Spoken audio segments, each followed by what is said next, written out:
நிறைய பசங்களுக்கு பொண்ணுங்களுக்கு நீளமான முடி இருந்துச்சு அப்படின்னா ரொம்பவே பிடிக்கும். ஆனா இப்போ அதிகமா கொட்டுறனாலயோ முடி வளராம இருக்கிறனாலயோ ஷார்ட்டா கட் பண்ணிக்கிறாங்க. உங்களுக்கு உண்மையாவே முடி நீளமாவோ அடர்த்தியாவோ வளர்க்கணும்னு ஆசை இருந்துச்சு அப்படின்னா நான் சொல்ற உணவுகள் எல்லாம் டெய்லி எடுத்துட்டே வாங்க. நம்பர் 1 என்னன்னா ஆலிவ் விதைகள். டெய்லி உங்க உணவுல 2 டீஸ்பூன் எடுத்துட்டே வாங்க. அதை நீங்க பவுடர் பண்ணி எந்த உணவுல வேணாலும் நீங்க சேர்த்து எடுத்துக்கலாம். செகண்ட், டெய்லி ஒரு பெரிய நெல்லிக்காய் எடுத்துக்கோங்க. தேர்ட், அட்லீஸ்ட் 3 வால்நட்ஸ் ஆவது டெய்லி உங்க உணவுல சேர்த்துக்கோங்க. ஃபோர்த், நிறைய ஃப்ரூட்ஸ் அண்ட் வெஜிடபிள்ஸ் எடுத்துக்கோங்க. ஏன்னா நம்மளுக்கு டிஃபிஷியன்சிஸ் இருக்கு அப்படின்றனால தான் நம்மளுக்கு முடி அதிகமா கொட்டும், முடி வளராம இருக்கும். நீங்க இந்த மாதிரி ஃப்ரூட்ஸ் அண்ட் வெஜிடபிள்ஸ் நிறைய எடுக்கிறீங்க அப்படிங்கும் போது உங்களுக்கு டிஃபிஷியன்சிஸ் இருக்கு அப்படின்னா கண்டிப்பா இது கியூர் ஆகும். யார் யாருக்கு முடி அதிகமா கொட்டுதோ, வளரவே மாட்டேங்குதுன்னு ஃபீல் பண்றீங்களோ, இல்ல உங்களோட கேர்ள் ஃப்ரெண்ட்ஸ் முடி நீளமா வளர்த்தா அழகா இருக்கும்னு நினைப்பீங்களா, அவங்களுக்கு இதை ஷேர் பண்ணுங்க. நிறைய பேர் தலையில டேண்ட்ரஃப் பொடுகு தொல்லை இருக்கு, அதுக்கு என்ன பண்ணணும்னு சொல்லி கேட்டிருந்தீங்க. சோ ஃபர்ஸ்ட் அது எதனால வருது அப்படின்றத பார்க்கலாம். நிறைய பேருக்கு தெரிஞ்சிருக்கும், ஃபங்கஸாலேயோ இல்ல உங்களோட ஸ்கேல்ப்ல வந்துட்டு எக்ஸஸா நிறைய ஆயில் வந்து ப்ரொடியூஸ் ஆகுது, நிறைய பொல்யூஷன்ல எல்லாம் டேமேஜ் ஆகுது அப்படின்றனால உங்களுக்கு இந்த இச்சினஸ் வரதா இருக்கட்டும், இல்ல உங்களுக்கு அந்த ரெட்னஸ் மாதிரி இருக்கும். இதனாலதான் உங்களுக்கு பொடுகு டேண்ட்ரஃப் எல்லாம் வருது. இப்ப நான் சொன்னதுல எக்ஸ்டர்னல் வெளியில நடக்கிற விஷயங்களால நம்மளுக்கு வருது.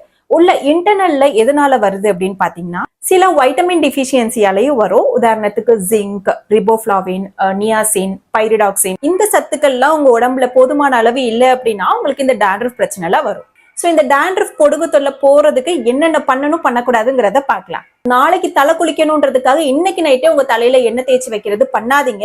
ஏற்கனவே உங்களோட ஸ்கேல்ப்ல ஆயில் செக்ரேஷன் இருக்கும். இன்னும் ஓவர் நைட் தலைக்கு எண்ணெய் தேய்ச்சி வைக்கிறீங்க அப்படிங்கும் போது கண்டிப்பா இது உங்களுக்கு பொடுகு தொல்லை ரொம்ப அதிகப்படுத்தும்.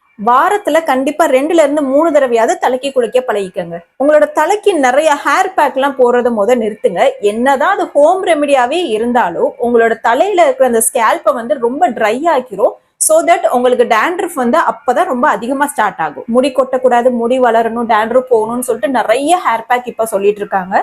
சோ எல்லாத்தையும் நீங்க ட்ரை பண்ணாதீங்க. ஏதாவது ஒண்ணு யூஸ் பண்றீங்கன்னா அதையே கண்டினியூஸா ட்ரை பண்ணுங்க. மோஸ்ட்லி ஆலிவேரா கற்றாழை ஜெல் எடுத்து உங்களோட தலையில நல்லா தேய்ச்சிட்டு 20ல இருந்து 30 நிமிஷம் வச்சுட்டு அதுக்கப்புறம் நீங்க ஹேர் வாஷ் பண்ணிக்கலாம். தலைக்கு குளிச்சு முடிச்சதுக்கு அப்புறம் கடைசியா ஃபைனலா அரிசி களைஞ்ச தண்ணி இருக்கும் இல்லைங்களா, சோ அதை வச்சு உங்களோட ஹேரை நல்லா வாஷ் பண்ணிக்கோங்க. இது போக ஜிங்க், ரிபோஃப்ளாவின், நியாசின், பைரிடாக்சின் இது எல்லாமே அதிகமா இருக்கிற உணவுகளை நீங்க சேர்த்துக்கணும். இது எந்த உணவுகள்ல எல்லாம் இருக்கும் அப்படின்னு பாத்தீங்கன்னா, வேக வச்ச முட்டை எடுத்துக்கோங்க, மீன் அதிகமா சேர்த்துக்கோங்க, நிறைய நட்ஸ் அண்ட் சீட்ஸ் உங்க உணவுகள்ல சேர்த்துக்கோங்க. ஆர்கான் மீட்ஸ்ன்னு சொல்லுவோம்ல, கல்லீரல், செவரொட்டி, ஈரல் அந்த மாதிரி எல்லாம் எடுத்துக்கோங்க. நிறைய பருப்பு வகைகளும் பயறு வகைகளும் உங்க உணவுல அடிக்கடி சேர்த்துக்கோங்க. நிறைய கீரை வகைகளும் பழங்களும் காய்கறிகளும் உங்க உணவுல டெய்லி சேர்த்துக்கோங்க. நான் சொன்ன இந்த விஷயத்தெல்லாம் தொடர்ந்து ஃபாலோ பண்ணிட்டே இருக்கீங்கன்னா கண்டிப்பா உங்க பொடுகு தொல்லை எல்லாம் போயிடும். அடிக்கடி பொடுகு தொல்லை வருதுன்னு சொல்லிட்டு ரொம்ப கஷ்டப்பட்டுட்டு இருக்காங்கல்ல, அவங்களுக்கு இந்த வீடியோவை ஷேர் பண்ணுங்க.